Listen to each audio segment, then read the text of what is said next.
It's time to punch crime in the face. Hey, I'm K-Wing and welcome to Arkham Wednesdays, your one-stop shop to learn all about the Dark Knight and the city that he protects. In honor of Halloween, we're looking at a character that has not appeared in any Arkham games, to the best of my knowledge. In fact, I don't think he was even referenced in said Arkham games either. Who is the character? It's the Reaper. So I know what you're thinking. Does the Dark Knight fear the Reaper? Let's find out. Now, the character has been around for about 30 to 40 years, and he's changed a lot since his inception and fought two Batmen, Bruce Wayne and Dick Grayson. Created by Danny O'Neill and Neil Adams for Batman number something, December 1971, Night of the Reaper. Now, the story takes place a night before Halloween, and for the most part was your typical Robin tale. You know, Grayson's crazy college days. For illustration purposes, you guys will be seeing comic clips from the redone Neil Adams collection, which released, several years ago. I don't have the original 70s comics because I'm not that old. Okay, so where was I? Oh, that's right. Robin's in Vermont ditching school because he's such a good student. He's there enjoying a Halloween parade filled with both Marvel and DC heroes before copyright controlled everything. So team-ups were actually possible between the two universes. Well, for cosplayers at least.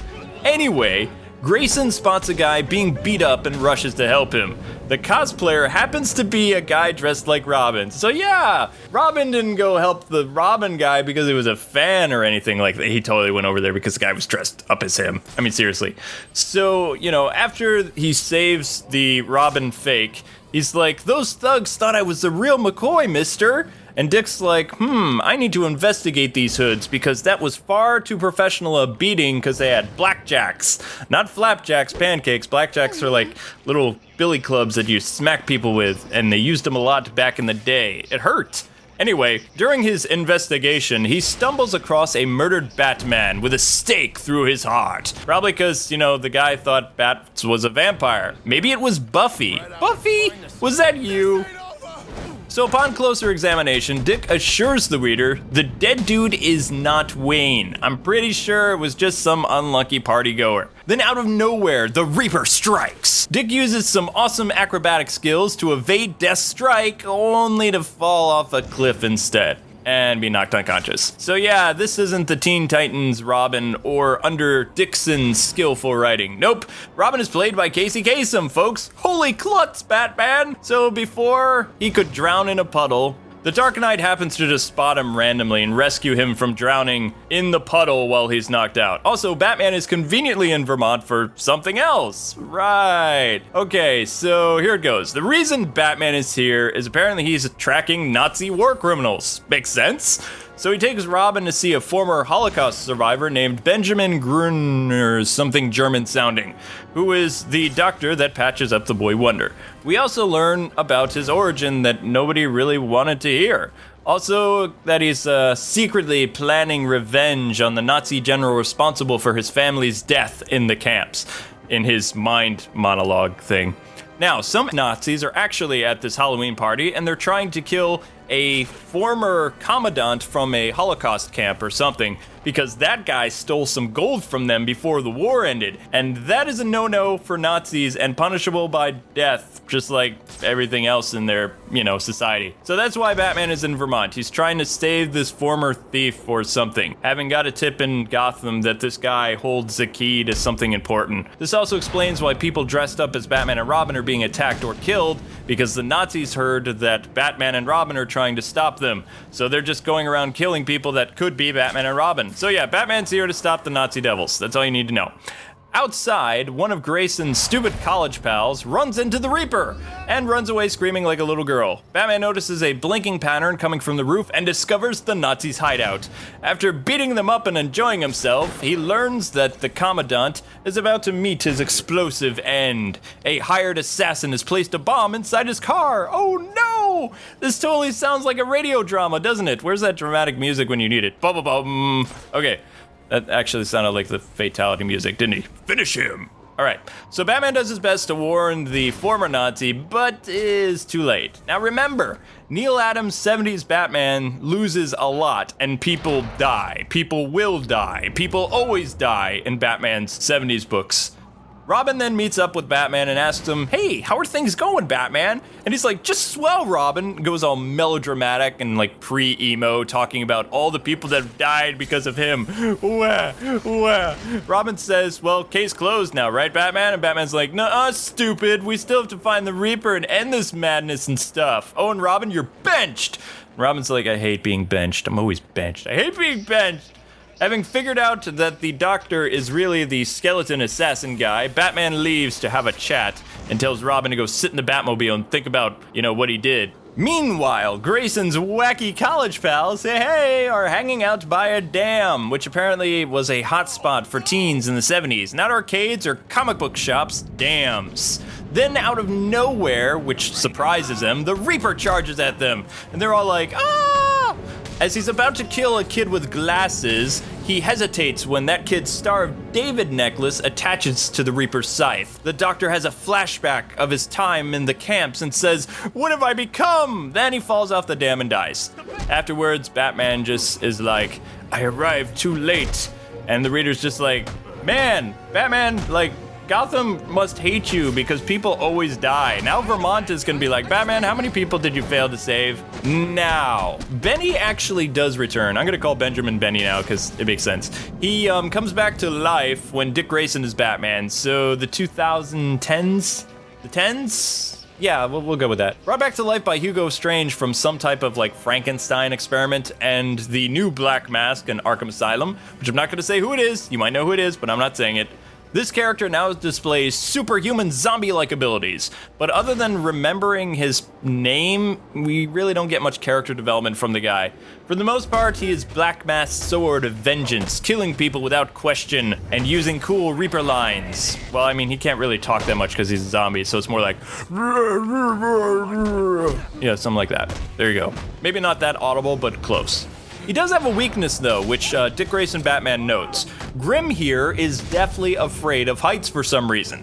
That's because he actually fell to his death in the 1970s. So even coming back to life, that means that the Reaper actually fears something. Nice that some of his humanity remained intact, isn't it? Well, as much as it could for a flesh-rotting zombie guy. I mean, he doesn't really look all that human anymore. Kinda looks like the Swamp Thing, except made out of flesh. This is one series I really don't want to spoil too much because Dick's first year as Batman is a pretty good read, folks. All I can say about this is, of course, Dick wins the fight with Black Mask and frees the Reaper from Hugo Strange and Dr. Death's mind control stuff. And then Reaper just goes off into the night, being a zombie, killing people. Which is really interesting about this book, that Dick actually frees the zombie and then never does a follow-up to get him. He's like, I'll get him another night. But they never really write about it again. It's kind of like, so what's the Reaper doing exactly? Guess doing Reaper work. Another interesting thing about this book is Dick Grayson actually took on all of Arkham Asylum by himself. Bane, Scarecrow, all the inhabitants. Even the Joker at some point. Not bad for a former boy wonder who only had help from Damian. Although Damian is pretty awesome, in this story. I have to give him that. If you guys want to read this storyline, the battle with Black Mask and the Reaper, it's called Batman Life After Death.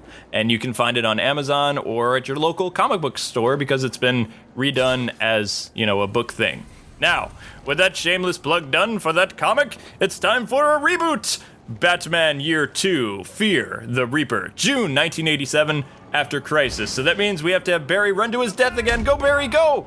Barry's dead. Everybody's sad. It's time for After Crisis. Now, this guy is a socialite by day and killer assassin by night. After witnessing the death of his wife by a mugger, Judson Caspin, I think that's how you say his name, swears his never-ending war on evil. Similar to an 8-year-old boy we know who lost his parents, but isn't a killer, huh? Anyway, Caspian goes around killing people with a scythe in the 50s. He also likes to announce that he is the angel of death come to claim them, or something cheesy like that.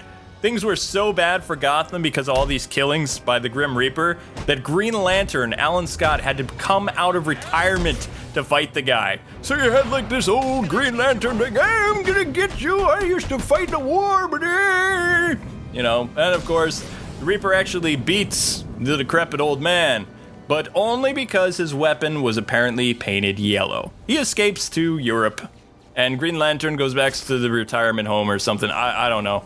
I was never an Alan Scott fan, still not. Anyway, not that that matters. Returning to Gotham in the late 80s, the Reaper continues the work he started. But first, he visits his estranged daughter, Rachel, whom has been helping Miss Tompkins at the Wayne Clinic thing.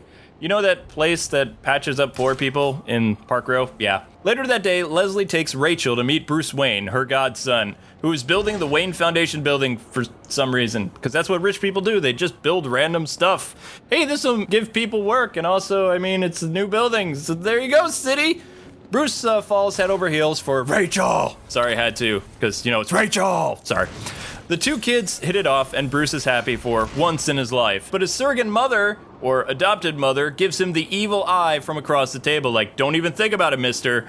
I guess Batman didn't know that bringing mother figures on dates was a bad thing to do. Well, it's not like he ever had a mom to do that, so yeah. After the terrible dinner date, Bruce takes Rachel home and asks her out because he thought they had a good thing going. She turns him down with an excuse no guy ever wants to hear. I'd love to, Bruce, really, but tomorrow I take my vows. And Bruce is like, whoa, hold up, Rachel. You getting married? And she's like, no, silly, I'm becoming a nun. And Bruce is like, oh, that one hurt. Oh, that's worse than I'm washing my hair. Yeah. So, meanwhile, her dad, Mr. Crazy, former assassin, is strolling the streets of Gotham at night near Amusement Mile. There, he witnesses how bad things are, so it's time for him to become the Reaper again. Yeah, he doesn't go to the financial district for his walk. He goes to Park Row and some of the most desolate locations of Gotham to see Gotham crying out for help. It's like, yes, that represents Gotham so well. Essentially the Narrows. Time to become the Reaper. So he saves a woman that's being attacked, and the Reaper basically kills all her attackers and pretty much all the witnesses and leaves only her alive. What I find very interesting about when the Reaper speaks is his lines in the comic were written all spooky-like and kind of wavy. That way you can interpret like this scary voice in your head when you're reading, you know, to freak you out because it's not a normal sounding, you know, voice. A good example of how the Reaper probably would sound though is watch Mask of the Phantasm. Chucky saw. Batman! How'd you get here?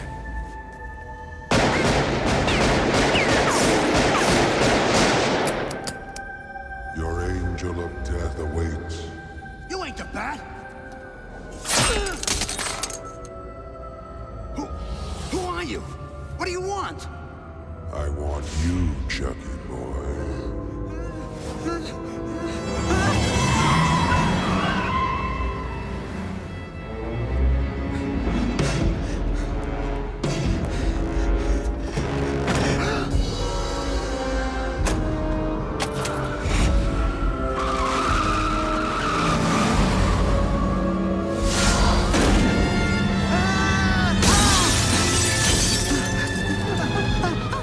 Now, Caspian's suit, just so you know, is equipped with bulletproof leather armor.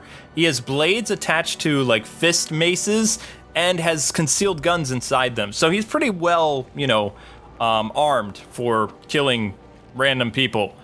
Now, while all this is happening, Bruce is whining to Leslie at Wayne Manor about his girl troubles and that the girl he wants to go out with wants to be a nun. And Leslie tells Bruce, you know, this is probably for the best because if you invade Rachel's world, you're probably going to devastate the poor girl or something bad is going to happen. So back on the streets of Gotham, Reaper is trying to rid the city of its red light district. Good luck! Batman arrives too late to stop the slaughter, but fights the Reaper anyway. No, he doesn't call 911 or ask for an ambulance or get the police there. Nope, he goes after the crazed lunatic dressed like the Grim Reaper while people are like bleeding out in front of him. It's like, hey Batman, I'm not quite dead yet. I'm trying to fight the Reaper. So during the fight, he realizes that the Reaper is actually better equipped than him, and Batman says, and I'll never forget this line because it's hilarious, "Leather armor, huh? That makes things tougher, but not impossible." The following parts of the fight make me a little sad as a Bat fan though, because Reaper lets Batman think he's winning. He even puts away his blades and Batman's like, huh, this fight's going pretty well actually. Then after warning the Dark Knight to stop punching him in the face, he beats Batman to a bloody pulp. And it's not a shining moment in the career of the Caped Crusader at all. It's like, yeah, this really happened. So Batman tries to drop some smoke pellets to get away, and the Reaper shoots him a bunch of times, and Batman falls through the sewer grate or something. Then he drags his bloody self back to Wayne Manor. And of course, Leslie's there, and she's like, Bruce, what am I going to do with you? She, of course, patches him up, and they have a fun little chat. Batman then whines like a little girl again, talking about how he got his keister handed to him, and he did all this training, and I don't watch the lights, and all this other stuff. He then tells Alfred and Leslie, you know what? I give up. It's not that I'm not going to be Batman anymore. I'm going to use the tool that created me, the gun that killed my parents. And they're like, say what? So next issue, Batman actually carries a firearm, which is something that he hasn't done since like the 1940s and early like 50s. He even works with the man who killed his family, Joe Chill, to bring the Reaper down. I'm sorry, but that's just really messed up. On a side note, during this time, Rachel has second thoughts about becoming a nun in this book, actually, and gives in to Bruce's advances, and they start dating. Surprisingly, I don't know how long it is after they start dating, but they hit it off really, really well and fall head over heels for one another. In fact, they even get engaged at a Chinese restaurant. Bruce pulled the old ring inside the fortune cookie gag, and before she choked on the ring, she said yes. Now that's love, folks. Sadly, Daddy breaks up the couple in the end, making Rachel lonely for life, just like Batman. Now, Batman does some pretty questionable things in the Year 2 series that I don't like, and this is one of the reasons why this is a special occasion I'm looking at this book, because I hate it. I hate it so much. I really don't like that he teams up with Joe Chill to hunt down the Reaper while secretly plotting to kill Joe Chill. So it's not really something Batman would do. It's not his MO. Now, Keaton Batman, yeah, I could see Keaton doing this. But comic Batman, no. Eventually, he lures Joe Chill to Crime Alley, where his parents were murdered by this man, and plans on using the same gun that killed them on him. Talk about ironic if you think about it. I mean, if I was Joe Chill, I'd be like, hey, this place looks familiar. What are we doing here? And then, you know, all of a sudden, Batman pulls off his mask and he's like, I'm Bruce Wayne, you killed my parents. And he like puts the gun to the guy's head, and the guy's like, man, don't kill me, man, I got a family. Batman's like, no, you don't. Well, I had a family. And just as he's about to pull the trigger, ending Chill's life, the, what's his name, Reaper guy is standing off in the corner listening to the entire story, knowing who Bruce Wayne is, and he just finds it so ironic how similar they are. He kills Joe Chill right in front of Batman. And this doesn't sit well with the Dark Knight, and in a jealous fury, he attacks the Reaper like never before and actually wins. In this fight, Batman utilizes his best weapon, rage, sheer, blinding anger, to defeat the Reaper. And the old man is unable to beat this crazy young adrenaline, vigilante. So the Dark Knight leaves him hanging on the unfinished Wayne Foundation building, then unmasks the Reaper.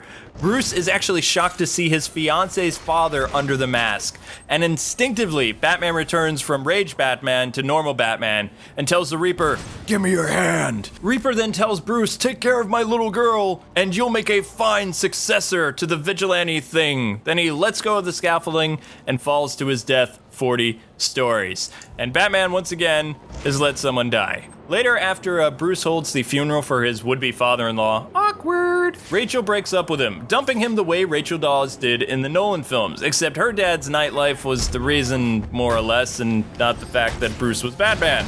Originally, she was actually unaware of her father's activities and vows to fight evil, but by becoming a nun. Now, she learns all this, I think, in the 3rd or 4th issue of the Reaper arc, which there was about like 4 or 5 issues, something like that. So yeah, at the end of this arc, a heartbroken Batman vows to never again use the instrument of his parents' demise, because he figures, that's actually pretty wrong, and it kind of goes against my parents' memory to use the tool that killed them.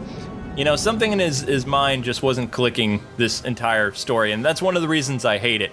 He then buries the gun inside the Wayne building, or Wayne Foundation building, I believe, something like that, until years later, a 3rd Reaper appears, or rather, a 2nd one in this timeline, and he is the son of Joe Chill in Batman Full Circle, the book, or comic, or whatever. This came out sometime in the early 90s, if you guys are wondering. At least I think it did. It was like 91, 92, something like that. So this Reaper also likes to work in the red light district of Gotham, and that's where the book begins. Apparently, streetwalkers are more evil than crime families or super criminals. Who knew? Anyway, after gunning down some dirty cops in the red light district, the Reaper announces to the world, I'm back. Mainly so the Son of Chill can mess with Batman's mind because he thinks Batman is afraid of the Reaper. Across town, not even knowing that the Reaper's back, Batman and his new sidekick Robin are cleaning up the docks because they're filthy with crime. Though the battle went well, Robin almost got shot in the face, and Bruce points that there's a huge hole in Grayson's cape, like, look at this!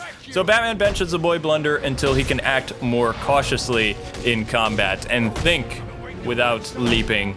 Later that night at the police headquarters, Jim tells Batman the Reaper is alive and killing again. And Batman's like, Jim, that's not possible. Reaper's dead. I saw him fall.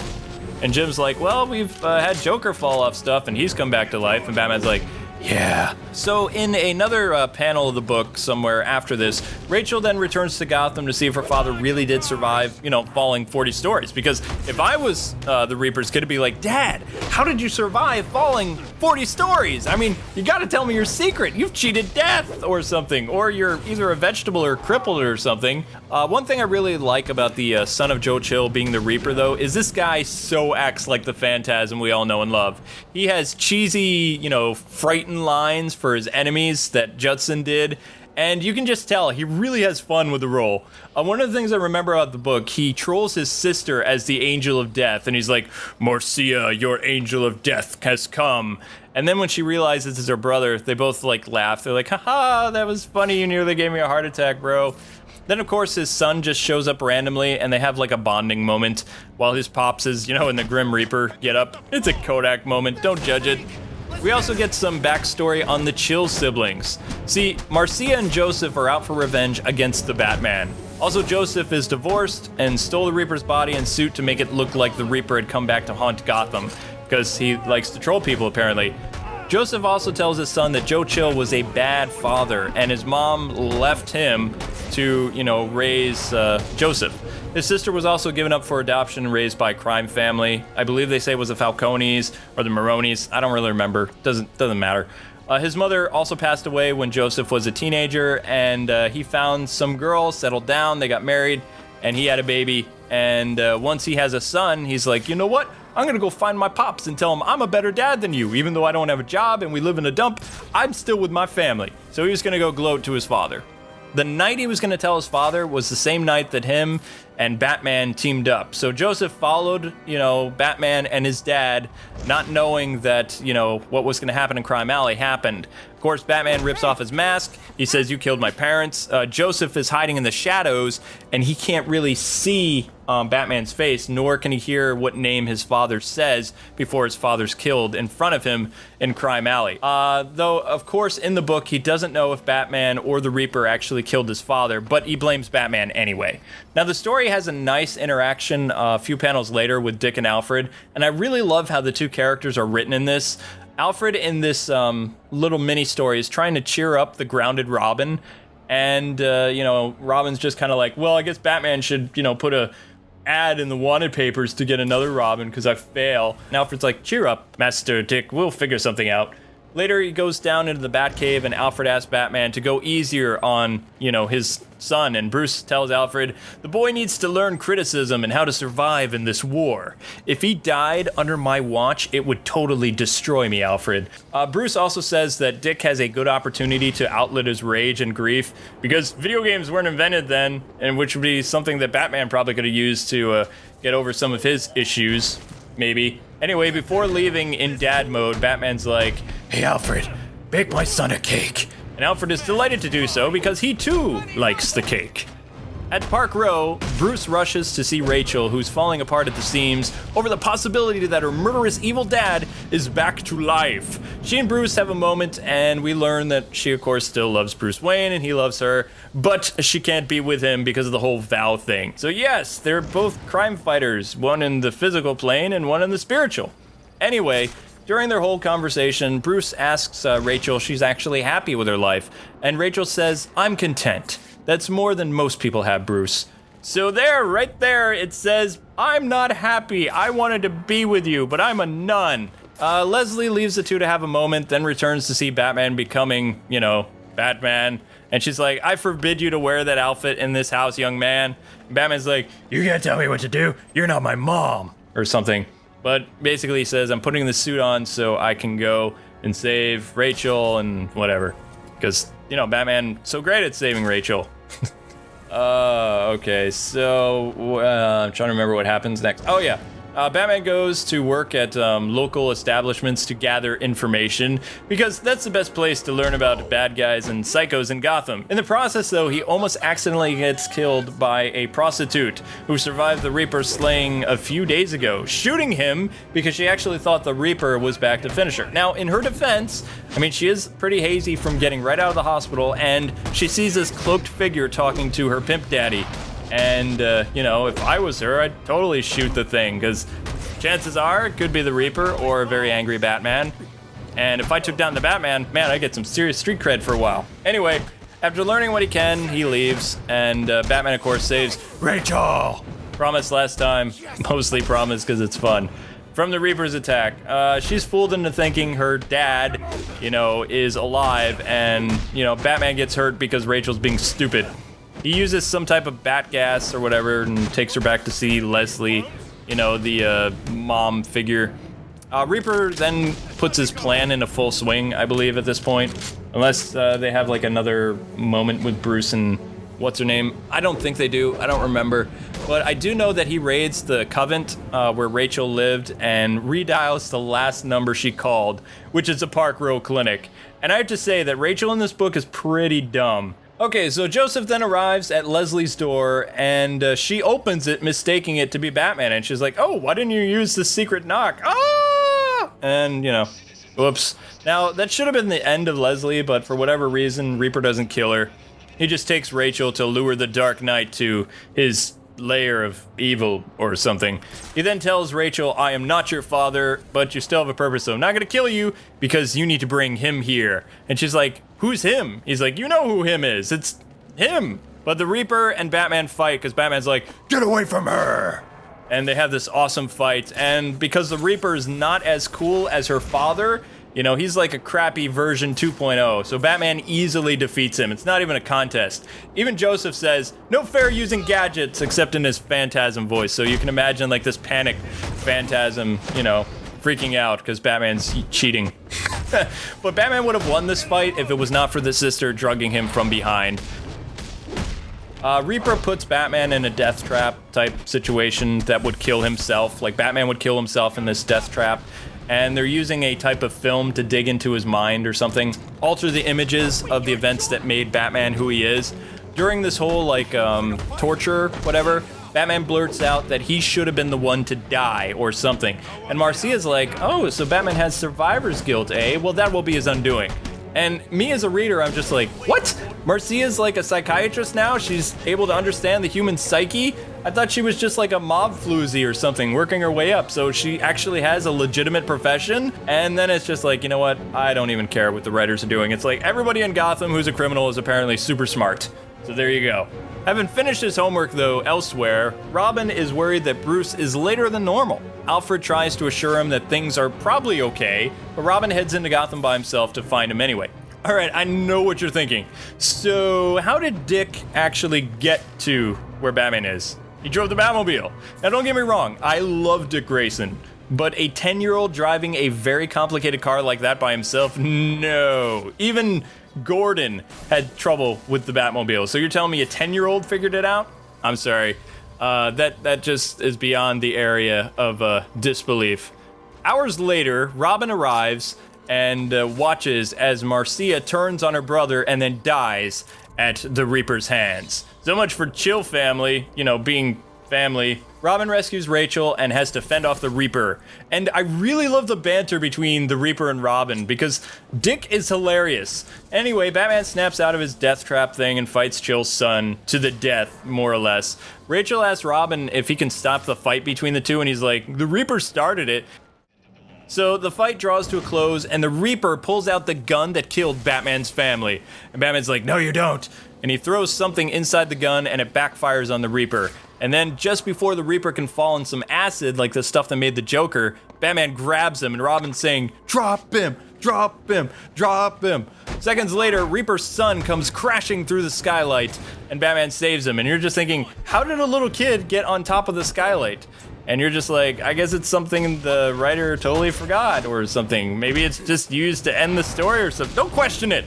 Okay, so the little kid begs Batman not to kill his dad, more or less, and Batman goes out of vengeance mode and he learns that the dude in front of him is actually Joe Chill's son.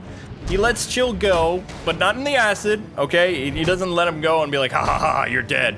No, he lets him go, but he calls the ambulance and he calls the police. Something he should have done a lot earlier in the book, mind you, but he does that. And Robin asks Batman, what if the guy comes back? I mean, you didn't kill him.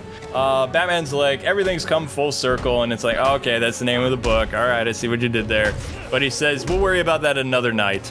So at the end of the story, Batman tosses the gun that finally killed his parents in the Gotham River, and he's done with that chapter in his life, and he heads off into the night with his son. And you would think that'd be the end of the book, but before that, he actually returns Rachel's necklace, the cross thing, and she asks him if, hey Batman, do you know who Bruce Wayne is? And he smiles and he says, you could say that, you know, in your best Conroy thing. And she's like, do you know if he's happy? And Batman replies with, Rachel, he's content, which is more than what most people have. And as he leaves with Robin into the night, Rachel learns who Batman is, unless she's stupid. Then she's like, oh snap, I could have been married to the Batman, but now I'm a nun. So yeah, now it's time to talk about something that I know everybody wants to because it's on the thumbnail, the mask of the Phantasm. Now, in case you didn't know, Bruce Timm and Paul Dini were heavily inspired by the Reaper. In fact, recently, they even said that Andrea Beaumont is the female version of the Reaper for the animated series, more or less. Warning! If you've not seen the movie, I'm going to spoil it for you, so yeah, you've been warned. This will also conclude my Arkham Wednesdays for this week, so you've been warned! Alright, they gone? Let's do this! So, as you all know, Andrea Beaumont was a love interest for Bruce Wayne and the last push he needed to become the Batman in the Timverse. Sorry, they're similar to me, okay? Also, Andrea was voiced by the same actress that played Lois Lane in the DC animated universe. Okay, so later in Batman's career, a killing vigilante had appeared in Gotham, knocking out mob bosses, which, you know, everybody would be totally fine with because these are older time mob bosses. The guy's ready for pasture, pretty much. Think C-grade, like Chucky Saul. Still was enough for the city to go on a manhunt for Batman based on what the councilman said, similar to the whole Year One thing, thinking that it's Dark Knight had finally gone too far and become like the criminals that he fights. So I mean, it's a rational thought if you think about it. You know, the guy who protects you is going around killing people now. It's time to pull the vigilante plug. Now, the movie, for the most part, is flashbacks and a retelling of before Batman's debut, where Batman's running around in a ski mask like a 2-bit hood. Anyway, this movie also introduced a way for Batman to finally be normal. Andrea notices a lot of strange things that Bruce does to put himself in danger, like jumping on motorcycles and punching people in the face, and realizes that he actually has a deep pain for his family, but there's an unhealthy side of vengeance in his life that she needs to stop before the man she loves gets killed or destroys himself or something. So she's foreshadowing everything that happens in the animated series. But at the same time, after they get engaged, she learns that her father has been involved with the mob and they need to flee Gotham. So she leaves Bruce to his own devices, basically, and gives him a Dear John letter. And that is the final thing that devastates Batman, to be like, you know what? I have no life. I have to put on this suit and fight evil to honor my parents' memory and make sure no little 8-year-old boy will lose his family because of some punk with a gun. So yeah, it's all Andrea's fault, really. So during these little time lapses in the movie, Batman is investigating the connection between Andy's father and the slain mob dudes. He actually finds a photo in Sal's office and plans on paying the Weasel a house call. But before he can talk to the dying old man, he needs to find out more about Carl. So in order to do that, he talks with Andy again. Now, the exchange here is less than pleasant. Realizing that what Andrea said to Bruce was a little bit way too below the belt, she breaks down in tears and drops a glass on the floor. And I always wondered how she didn't cut her feet during this thing. So anyway, the Joker, unknown to both the Phantasm and Batman, has already killed the mob ringleader Weasel guy, which ties the case together. He then uses the last mob dude to lure the Phantasm into a trap. An explosive trap, because Joker knows it can't be Mr. Beaumont because he took care of that years ago. He tries to kill the Phantasm, but the assassin dodges death, only to run into the Batman. They fight, then the police show up and mistake Batman for the killer, and then that's how you get the whole year one thing all over again. The police chase Batman, he barely escapes, and gets assistance from his ex, which is Andrea. So Batman basically, back at Wayne Mansion or whatever, says that he needs to stop Andy's father, to which she replies, Daddy doesn't matter anymore, and they spend the night together all Keaton movie-like, because Keaton always got the girl in the films, which are so cheeky and very, modern-ish, I guess. So in the morning, Alfred is like, what does this bode for your alter ego, sir? And Bruce is like, I don't know. Maybe after all this is settled, maybe then that would be enough. And Alfred says, I'm sure they would have wanted you to be happy, sir. I'm just thinking, no, they want him jumping off rooftops and punching thugs in the face. He has a bat suit. Who needs love? Gosh, come on, Alfred. So yeah, they love each other, blah, blah, blah, blah, blah. You get it. Bruce realizes that the last guy in the photo that Phantasm is going after is his nemesis, the Clown Prince of Crime. In the movie, Mr. J then pays the councilman a visit, the guy who's been causing problems since the beginning of the movie, thinking he is the ghost of Christmas future or something. Sends him to the hospital, blah, blah, blah. You probably know the rest. Batman then visits Andrea's apartment, searching for more clues, and just as he's there, Joker calls the phone there. By this point, Batman knows Andy is the Phantasm. Elsewhere, Andrea is already at the former amusement park ready to fight the Joker. But of course she's no match for him, because he's the Joker. I mean, seriously, it's Batman's nemesis. What do you expect, girl? Joker and Batman have a massive fight, and then the place blows up around them. It's amazing. I love it. And the Reaper comes back and takes the Joker away. Now, this is actually canon for the series, by the way. Joker does survive this encounter, and Andrea never really comes back to Gotham until Batman Beyond. There was a spin-off comic, but I believe it's considered not canon because it really doesn't tie up a bunch of loose ends at all. It was just like, let's do another story with the Phantasm, and after story, it didn't do well. Now, in the movie, to let Batman know everything's fine, she leaves the locket inside the Batcave to notify Batman, hey, I'm still alive. Don't worry, Bruce. It's fine. So now in terms of her characterization, Andrea is a mix between Batman's main squeeze from the 40s, Julie Madison, and 80s main squeeze, Rachel Caspian. Wow, their names sound similar, don't they? Anyway, her fate is a different rendition of the Reaper, though. Instead of her dad being the crazy assassin for hire, it's Andrea herself. Though the entire movie, they keep you guessing, and they play it up that the Phantasm is her father, Carl. It didn't really help that the actor who played Carl also played the Phantasm to add to the confusion. But this cute trick that Tim and company did was brilliant. Unlike, Rachel Dawes and some other Bat-leading ladies too, Bruce was actually engaged to both Madison and Caspian at one time in his life, which is another trait that he shares with Andrea, actually. Also because of her dad's choices, Andrea can't be with Bruce much how Rachel couldn't, so you can see the comparison right there. Though instead of becoming a nun, she becomes a killer bent on revenge.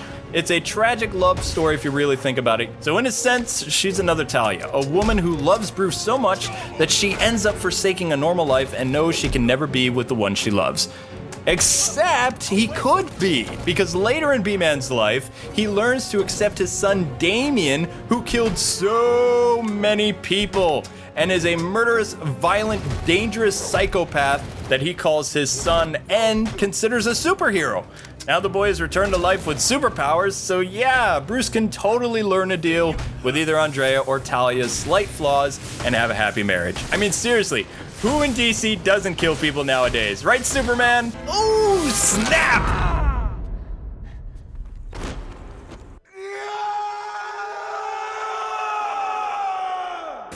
Well, this week's episode wasn't really all that scary, was it? Anyway, thanks so much for watching another Arkham Wednesdays. Have a fantastic and safe Halloween, boys and girls.